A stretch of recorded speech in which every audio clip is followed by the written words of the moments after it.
Shalom, selamat pagi. Apa kabar semuanya? Saya percaya kalian semua dalam keadaan yang penuh dengan semangat, penuh dengan gairah, penuh dengan kekuatan Tuhan. Amin. Hari-hari ini saudara, kita bisa melihat banyak hal yang baik yang Tuhan sudah kerjakan dalam kehidupan umat manusia, terkhususnya di Indonesia. Tuhan banyak melakukan pergerakan-pergerakan, demonstrasi kuasa Allah itu terjadi. Amin. Banyak jiwa-jiwa yang diselamatkan. Nah, saudara-saudara yang terkasih, kita harus mengingat bahwa semua hal yang kita lakukan sebagai umat Tuhan, sebagai orang Kristen, itu berbicara tentang kuasa. Itu berbicara tentang power, kemampuan supranatural, hal yang tidak bisa dilakukan secara kekuatan manusia. Nah, saudara-saudara yang kasih, kalau kita berbicara tentang gereja, kita berbicara tentang umat Tuhan, kita berbicara tentang orang Kristen. Orang Kristen itu pada umumnya tidak seperti orang yang dunia ini. Kalau orang dunia, dia mencari kuasa itu dengan apa? Dengan jabatan. Ketika dia menjabat, dia merasa dia berkuasa. Ketika dia mempunyai pengawal atau suruhan begitu, dia merasa berkuasa, ya. Padahal secara Alkitab hal itu bisa dikatakan ya memang berkuasa, tapi kuasanya tidak begitu besar. Sebab kalau kita menggali dalam Alkitab, kuasa yang dimaksud adalah kuasa yang dari tempat yang maha tinggi. Jadi kita ambil contoh begini. Kamu berada dalam tampuk kepemimpinan, tetapi ada kuasa ilahi yang mengalir juga dari dalam dirimu. Apakah hal itu akan membuat kamu menjadi jauh lebih sempurna? Tetapi coba bayangkan ketika kamu mempunyai kepemimpinan, kamu pegang nih satu tampuk kepemimpinan, tetapi kamu gak punya kuasa ilahi. Kamu akan cepat dilengsel orang. Kamu akan cepat digantikan orang di situ. Karena orang-orang di dunia ini berlomba-lomba untuk mengejar yang namanya tampuk kepemimpinan. Dia merasa kalau dia di atas, dia udah hebat. Nah, jadi saudaraku yang terkasih, apa yang harus kita kejar? Jangan kejar jabatan. Jangan kejar yang namanya profesi. Tapi kejarlah Tuhan. Dia yang memberikan, dia yang atur, dan dia juga yang berkuasa. Amin. Amin. Haleluya. Jadi kalau kamu sekarang dalam posisi yang di bawah, kamu jangan usah khawatir, kamu gak usah takut.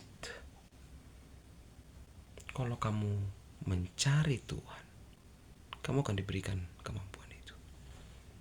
Nah, saya akan membahasnya dengan lebih dalam. Amin. Haleluya. Saya berharap kita semua yang melihat tayangan ini mulai terbuka mata hatinya untuk mencari Tuhan, bukan mencari jabatan. Amin. Judul saya yang akan saya bawakan hari ini adalah Kerajaan Allah itu berbicara tentang kuasa. Kerajaan Allah itu berbicara tentang kuasa. Amin. Saya ambil dari kitab 1 Korintus pasal 4 ayat 20. 1 Korintus pasal 4 ayat 20. Demikian firman Tuhan. Sebab kerajaan Allah bukan terdiri dari perkataan, tetapi dari kuasa. Amin. Di sini yang dimaksudkan Paulus apa? Kuasa itu berbicara tentang kemampuan di atas rata-rata. Paulus berbicara ini kepada jemaat di Korintus. Dia berbicara sebagai orang yang berkuasa lebih daripada orang-orang di Korintus. Dan dia yakin bahwa apa yang dikatakannya itu dia bisa pertanggungjawabkan. Kuasa. Ada keyakinan. Amin.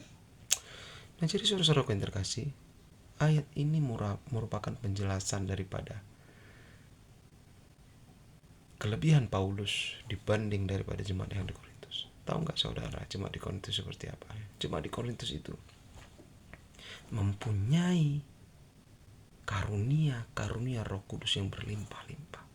Tanda-tanda, mujizat, kuasa juga terjadi di sana. Jadi orang-orangnya begitu dinamis. Amin. Tapi tahu Paulus datang dan dia mengatakan gini, kerajaan Allah itu bukan cuma cerita-cerita doang, ngomong-ngomong doang, ngobrol-ngobrol doang, tapi daripada kuasa. Di sana terjadi yang namanya perselisihan. Yang satu kelompok mengatakan, aku ini golongan Apolos. Apolos ini sangat fasih akan firman Tuhan, sangat gemar untuk berkomunikasi, berbicara tentang firman Tuhan. Saya dari golongan sana, dia itu pintar. Aku suka dengan orang-orang pintar, katanya. Oke. Ada juga kelompok yang mengatakan, wah, yang penting harus ada tanda mujizat, kuasanya Tuhan dinyatakan. Ya bagus. Kelompok-kelompok ini terpecah-pecah. Yang satu menganggap ini yang paling penting, yang satu lagi menganggap itu yang paling penting, dan yang lain-lain menganggap dua-duanya nggak penting karena kelakuan mereka nggak benar. Terpecah-pecah. Jadi Paulus mengatakan begini, aku datang, suratku ini datang bukan untuk cuma cerita-cerita aja, ngomong-ngomong aja, tapi aku mau mendisiplin kamu. Itu dia. Jadi Paulus mulai dia memperbaiki pola pikir jemaat Korintus yang salah. Di dalam Tuhan tidak boleh ada namanya perlombaan. Seakan-akan siapa yang lebih hebat, dia mendapat kuasa yang lebih. Seakan-akan karunia yang satu lebih rendah daripada karunia yang lain. Nah, ini berbahaya. Padahal yang memberi karunia itu Tuhan kita hanya satu, dan kita bertanggung jawab kepada dia cuma satu. Amin. Jadi saudara-saudaraku yang terkasih, kita perlu yang namanya kuasa, tapi bukan kuasa untuk menunjukkan siapa yang paling hebat, siapa yang paling benar, dan siapa yang paling kuat. Enggak, bukan itu. Tetapi kerajaan Allah itu berbicara tentang kuasa dengan tujuan yang mulia juga. Nanti kita akan bahas lanjut. Tapi sebelum saya akan bawa ini, saya akan bawa saudara untuk mengerti, ya. Kadangkala orang yang punya kuasa itu bisa jatuh dalam kedangingan tanpa dia sadari. Amin. 2 Korintus pasal 10 ayat 3 sampai 6. Demikian firman Tuhan. Memang kami masih hidup di dunia ini, tetapi kami tidak berjuang secara duniawi. Karena senjata kami dalam perjuangan bukanlah senjata duniawi, kata Rasul Paulus, melainkan senjata yang diperlengkapi dengan kuasa Allah, yang sanggup untuk meruntuhkan benteng-benteng. Kami mematahkan setiap siasat orang dan merubuhkan setiap kubu yang dibangun oleh keangkuhan manusia untuk menentang pengenalan akan Allah. Kami menawan segala pikiran dan menaklukkannya kepada Kristus, dan kami siap sedia juga untuk menghukum setiap kedurhakaan bila ketaatan kamu telah menjadi sempurna. Amin. Jadi saudara lihat dalam 2 Korintus 10 ayat 3 sampai 6. Paulus hidup masih di dunia ini, makan, minum, beraktivitas seperti manusia layaknya. Tetapi dia tahu kuncinya. Perjuangan dia bukanlah melawan fisik. Jadi hati-hati sekali. Kamu orang-orang yang berkuasa.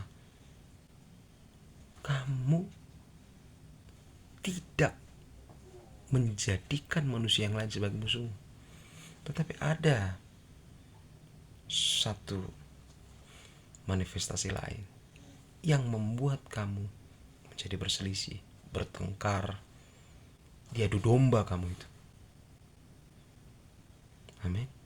Kita perlu kuasa ini supaya kita bisa menengking semua roh-roh yang ada di balik daripada kejadian-kejadian yang membuat kita tidak damai sejahtera. Haleluya.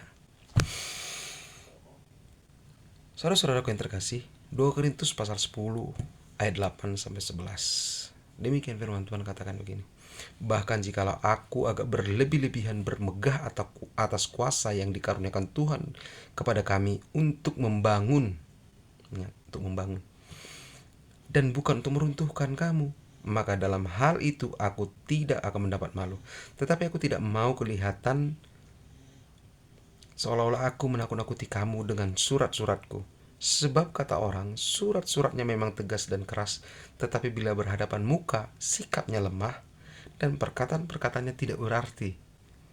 Tetapi hendaklah orang-orang yang berkata demikian menginsafi bahwa tindakan kami bila berhadapan muka sama seperti perkataan kami dalam surat-surat kami bila tidak berhadapan muka.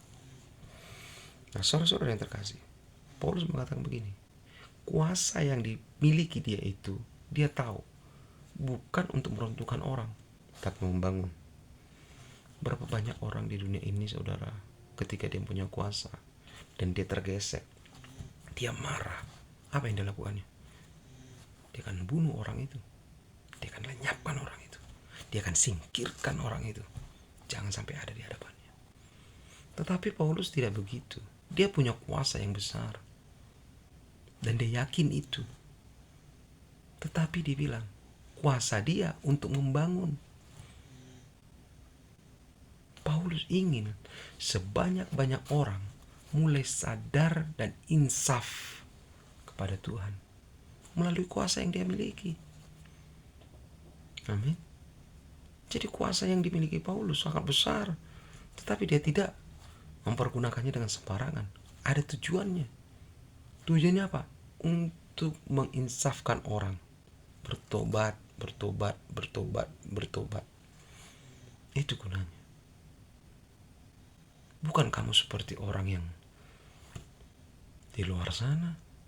Ketika kamu berkuasa, kamu melenyapkan orang, kamu singkirkan orang, kamu geser orang. Apa yang kamu dapatkan?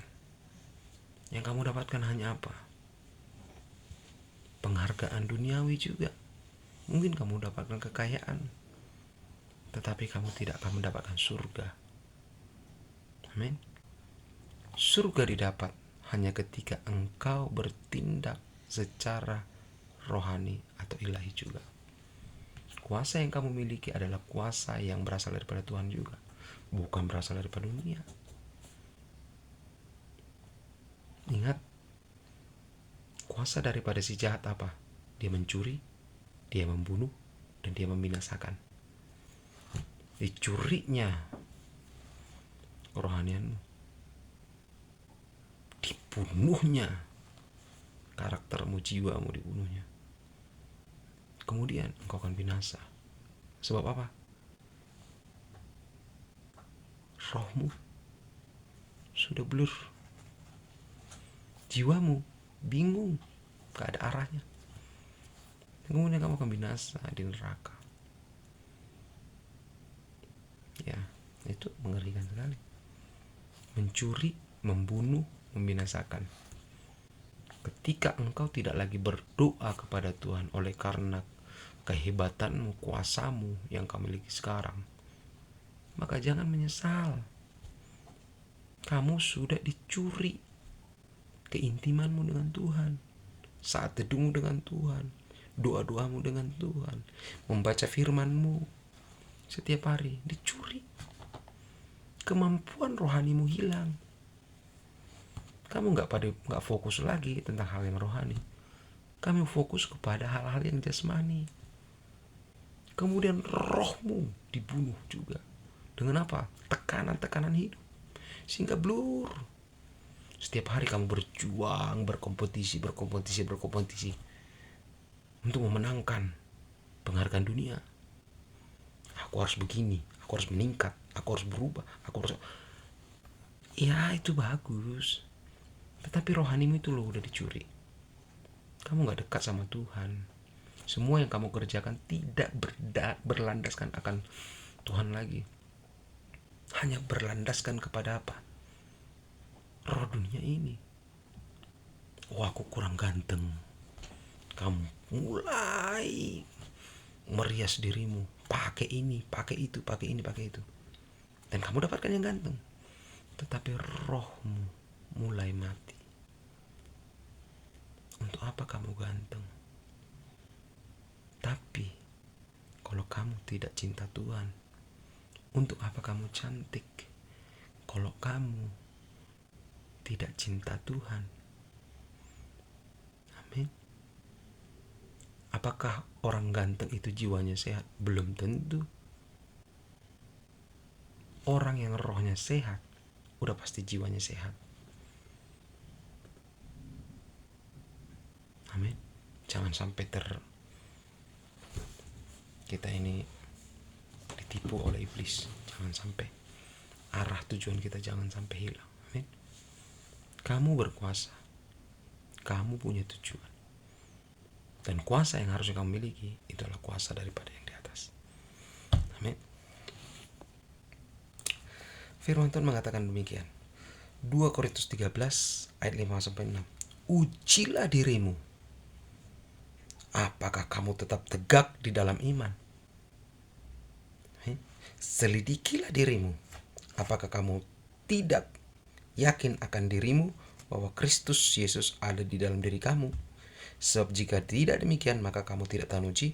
Tetapi aku harap kamu tahu bahwa bukan kami yang tidak tahan uji. Paulus mengatakan demikian. Uji dirimu. Tahan uji enggak? Selidiki dirimu. Apakah kamu yakin dengan dirimu? Suatu saat, saudara-saudara yang terkasih, kita pada titik kuasa kita berjumpa dengan kuasa lagi yang di atas. Nyampe di sini, kita naik lagi di sini. Terus demikian. Kamu akan berjumpa dengan kuasa yang lebih hebat. Tapi kamu harus uji dirimu. Apakah kamu yakin kamu itu di dalam Kristus? Coba selidiki. Apakah kamu masih percaya akan kuasa Kristus? Coba kamu uji lagi imanmu. Apa memang kamu masih yakin Tuhan bisa menyembuhkan engkau? Apakah kamu masih tegak dalam Tuhan bahwa kuasa yang kamu miliki sekarang itu juga perlu diwariskan kepada orang yang di bawahmu? Gak mudah. Orang yang duduk dalam kepemimpinan seringkali lupa berdiri. Lupa berdiri. Alasannya banyak, macam-macam. Oh, si Anu gak qualified. Oh, si Anu masih banyak kekurangan. Oh, si Anu masih harus belajar lagi. Oh, si Anu. Hey, Apakah dulu engkau sudah sempurna ketika dipanggil untuk menduduki kepemimpinanmu sekarang? Artinya kamu itu tidak berdasarkan Tuhan lagi. Tuhan yang memampukan, Tuhan yang memberikan kuasa, dan Tuhan juga yang melakukan perkara-perkara ajaib dalam dirimu, bukan engkau. Sangat salah kalau mengatakan, wah, gereja ini berdiri oleh karena saya. Ya Tuhan Yesus, apakah engkau tidak membaca firman? Di batu karang inilah Petrus, kata Tuhan Yesus, aku akan mendirikan jemaat. Siapa yang melakukannya? Petrus. Tetapi siapa yang berfirman dulu bernubuat untuk hal itu terjadi? Yesus. Jadi bukan kamu. Kalau kamu gak diberikan kuasa, emang kamu bisa? Gak juga. Untuk meyakinkan orang-orang di luar sana percaya kepada Tuhan, harus ada hal-hal yang supranatural, hal-hal yang di luar nalar. Jadi jangan lupa berdiri. Kalau udah duduk lama jangan lupa berdiri. Nanti ambeien. Amin. Ambeien nanti. Kasihan. Uji dirimu. Apakah kamu memang masih beriman kepada Tuhan? Selidiki dirimu. Apakah yang kamu kerjakan ini masih dalam porosnya Tuhan? Atau kamu sekarang ini sedang mengagung-agungkan kuasamu? Bukan kuasa Tuhan lagi yang kamu agungkan, tapi kuasamu sendiri. Kehebatanmu, kemampuanmu, kepemimpinanmu. Nol semuanya. Saya berkata begini, saudara. Ini juga akan menjadi refleksi bagiku. Suatu saat nanti kalau ada orang mengatakan, Pak, kalau sudah duduk jangan lupa berdiri. Iya. Kenapa? Karena saya harus menggenapi firman Tuhan. Bahwa Tuhan akan mengangkat hamba-hambanya naik ke atas. Itu yang disebut dengan rapture. Pengangkatan. Kalaupun belum sampai kepada pengangkatan, saya sudah pastikan ingin saya mau meninggal dengan keadaan puas. Jangan sampai saya meninggal tapi gara-gara sedikit saja ragi itu, bahwa saya tidak mau meneruskan kepemimpinan di bawah saya. Itu ragi itu. Ragi orang Farisi. Orang Farisi itu apa?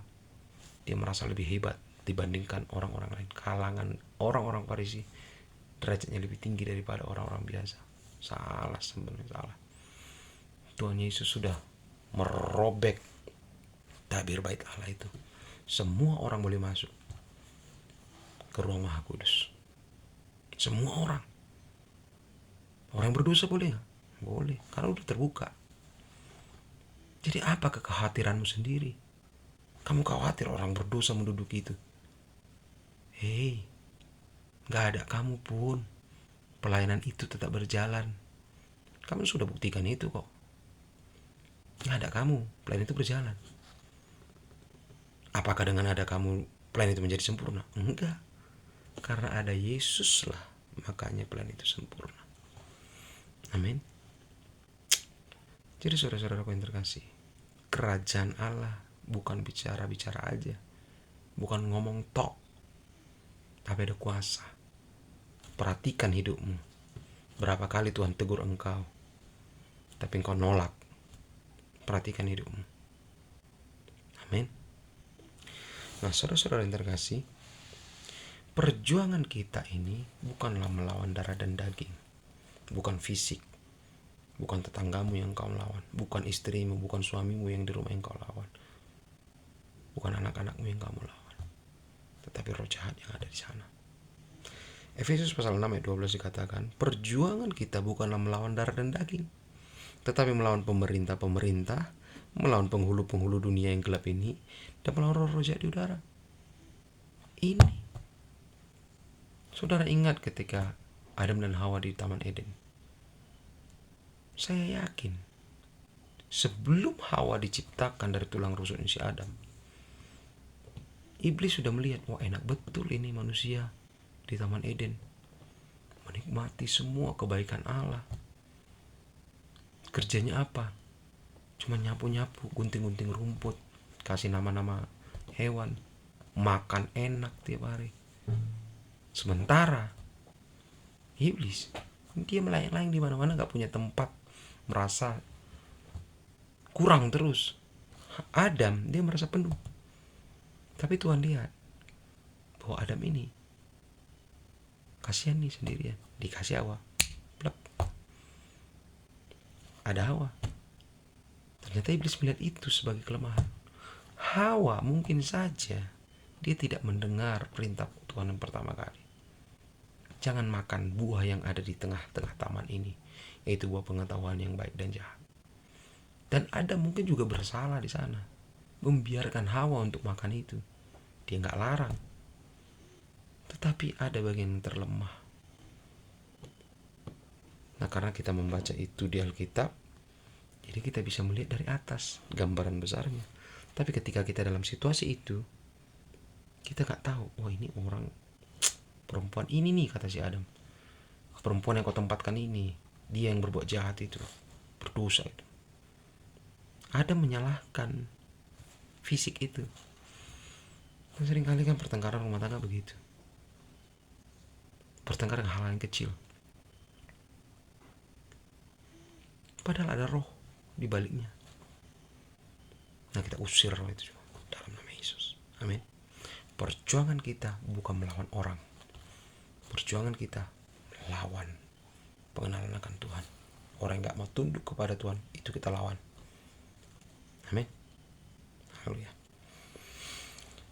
Saudara-saudara yang terkasih, ada seorang penginjil yang terkenal zaman lalu, Smith Wigglesworth, tahun 1859 sampai 1947 dia hidup. Dia adalah seorang penginjil di Britania Raya di Inggris.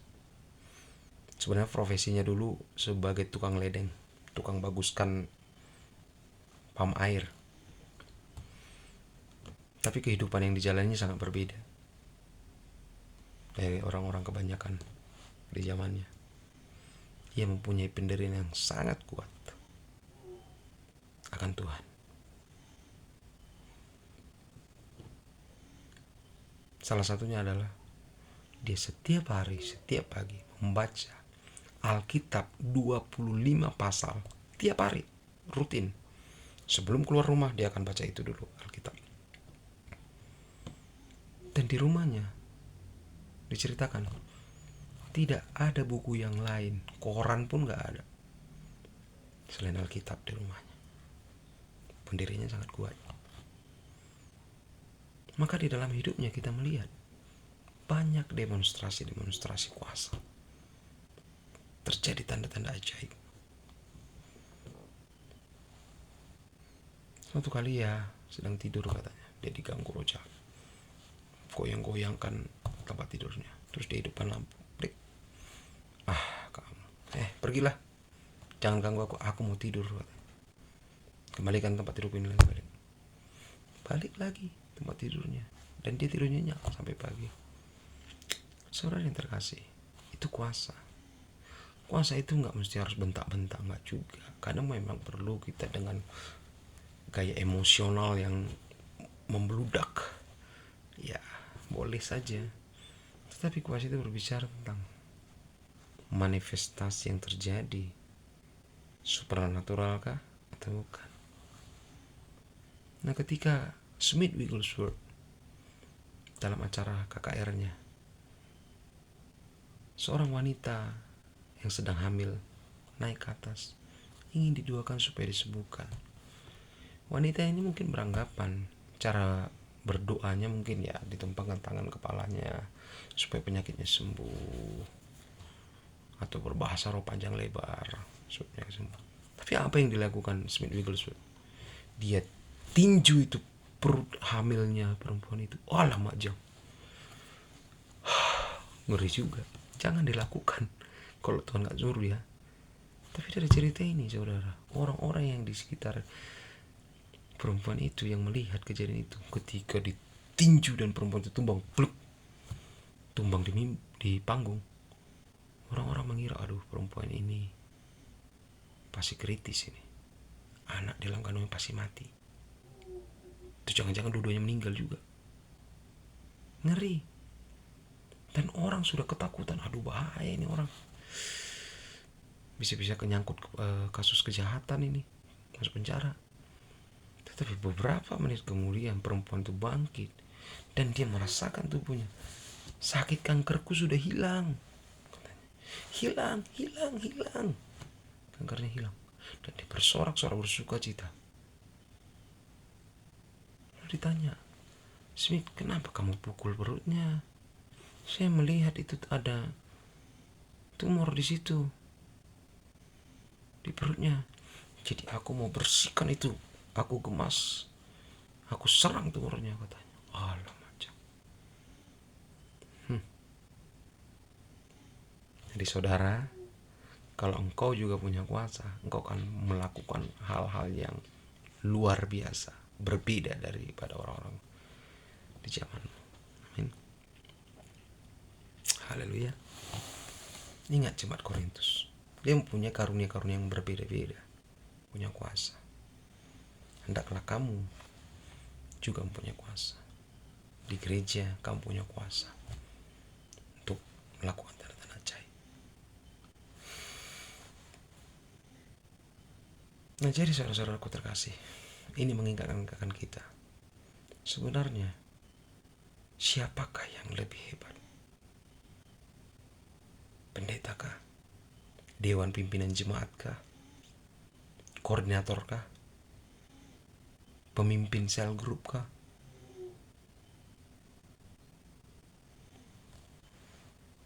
Atau sponsor gereja, orang yang kaya yang selalu mendonasikan uangnya ke gereja? Apakah itu yang lebih hebat? Kalau kamu mendengar dari tadi tentang hal-hal yang sudah saya jabarkan, kamu pasti akan memilih Tuhan yang lebih hebat. Tidak ada DPJ pun, gereja tetap ada. Tidak ada pendeta pun, gereja tetap ada. Dan tidak ada orang kaya pun, gereja tetap ada. Amin. Tapi karena kamu mau dipakai, Tuhan memberikan kesempatan itu bagimu. Dan engkau diberkati berlimpah-limpah. Engkau diberkati berlimpah-limpah. Karena Tuhan bilang apa? Firman Tuhan di kitab Amsal dikatakan apa? Bahwa Tuhan tidak berhutang, katanya gitu. Jadi apapun yang kau lakukan, aku berikan di dalam gereja, itu akan Tuhan bayar lunas. Uang dari kekayaanmu yang kau sumbangkan ke gereja, kamu kasih persembahan besar, itu akan Tuhan ganti dengan berlipat kali ganda. Kepemimpinan yang kamu kerjakan dalam gereja, Tuhan akan menyertai engkau, memberkati engkau. Dan Tuhan yang menyuruh engkau untuk menggembalakan jemaat, dan Dia akan memberikan engkau kemampuan untuk membimbing umat Tuhan ke jalan yang benar. Jadi saudara-saudaraku yang terkasih, kalau engkau mengerti kuasa yang dari atas, engkau tidak akan berbuat semena-mena, dan engkau tidak akan bertindak ceroboh, dan engkau tidak menyombongkan diri. Ingat firman Tuhan katakan apa? Orang menentang orang yang congkak, Tuhan menentang orang yang congkak. Tetapi Tuhan berbelas kasih kepada orang yang rendah hati. Kau harus mengakui bahwa kuasa yang kau miliki sekarang itu berasal daripada Tuhan. Dan kalau kau sekarang gak punya kuasa, kau cari Tuhan. Amin. Pasti Dia kasih. Melalui apa? Doa. Baca Alkitab.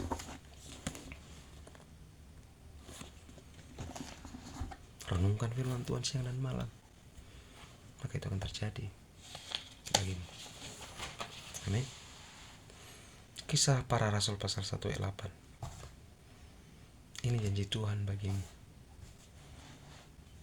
Tetapi kamu akan menerima kuasa kalau Roh Kudus turun ke atas kamu, dan kamu akan menjadi saksiku di Yerusalem, di seluruh Yudea dan Samaria, dan sampai ke ujung bumi. Kata kuasa di sana dikatakan dunamos, bahasa aslinya dunamos. Itu pola kerjanya seperti granat, seperti bom yang bersiap-siap untuk diledakkan. Dan itu akan ada dalam dirimu. Kalau dia sudah ada kuasa dalam dirimu, itu akan siap-siap. Akan siap-siap mengeluarkan tanda-tanda ajaib. Nah, jadi kita memiliki kuasa ini, saudara, ketika kita dibaptis Roh Kudus. Kalau engkau belum pernah dibaptis Roh Kudus, mintalah gembalamu, mintalah pendoa syafaatmu untuk berdoa bagimu supaya Roh Kudus turun atasmu. Roh Kudus itu pemberian, kuasa itu pemberian. Kalau kau punya itu, ingat, itu diberikan kepadamu gratis. Memang itu janji untukmu. Kalau kau percaya kepada Tuhan Yesus Kristus, kau diberikan kuasa. Amin. Kuasa inilah yang diberikan kepada kamu untuk dapat mengadakan tanda-tanda ajaib. Markus 16 ayat 17-18. Tanda-tanda ini akan menyertai orang-orang yang percaya. Mereka akan mengusir setan-setan demi nama Tuhan. Mereka akan berbicara dalam bahasa-bahasa yang baru bagi mereka. Mereka akan memegang ular, dan sekalipun mereka minum racun maut, mereka tidak akan mendapat celaka. Mereka akan meletakkan tangannya ke atas orang sakit, dan orang itu akan sembuh. Tanda-tanda ini akan menyertai orang-orang percaya, orang-orang yang dipenuhi dengan Roh Kudus, orang-orang yang dipenuhi dengan kuasa. Amin. Amin. Tujuan dari kuasa ini diberikan adalah untuk menyelamatkan sebanyak mungkin orang di dunia ini, supaya orang mengenal Yesus Kristus sebagai Tuhan dan Juru Selamatnya, dan supaya sebanyak mungkin orang itu masuk surga. Itu tujuan kuasa ini diberikan. Bukan untuk anggaran-anggaran, untuk pamer-pamer, bukan untuk menunjukkan kamu hebat, enggak, tapi supaya kamu menyelamatkan banyak jiwa-jiwa. Yohanes 16 ayat 8-11. Dan kalau ia datang, ia akan menginsafkan dunia akan dosa, kebenaran, dan penghakiman. Akan dosa karena mereka tidak percaya kepada Yesus. Akan kebenaran karena itu aku pergi kepada Bapa dan kamu tidak akan melihat aku lagi. Akan penghakiman karena penghakiman dunia ini telah dihukum, katanya gitu. Roh Kudus itu menginsapkan dunia, orang-orang akan dosanya. Diinsapkan, tobat. Amin. Itu tugas Roh Kudus, dan Roh Kudus itu dalam dirimu. Kuasa itu dalam dirimu. Roh Kudus itu berkuasa untuk mengubah hati orang. Amin. Jadi jelas sekali, saudara-saudara yang terkasih, bahwa perbedaan orang yang menjabat dengan orang yang berkuasa. Kamu bisa menjabat, tapi gak berkuasa. Tapi kalau kamu berkuasa, kamu pasti menjabat. Amin. Itu dua perbedaan yang lain. Jangan seperti orang dunia, mengejar fisik. Kamu harus mengejar yang rohani.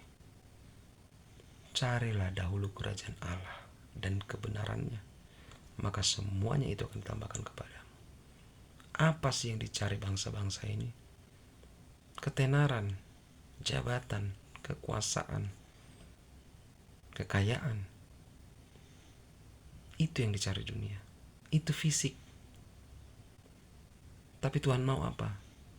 Kamu cari Dia, dan yang fisik itu datang kepadamu. Kamu berkuasa untuk mendatangkannya, dan Tuhan berkuasa untuk memerintahkan itu datang kepadamu, dan kamu nikmatinya. Seperti kamu kembali lagi ke zaman Adam dan Hawa. Semuanya disediakan bagimu oleh Tuhan.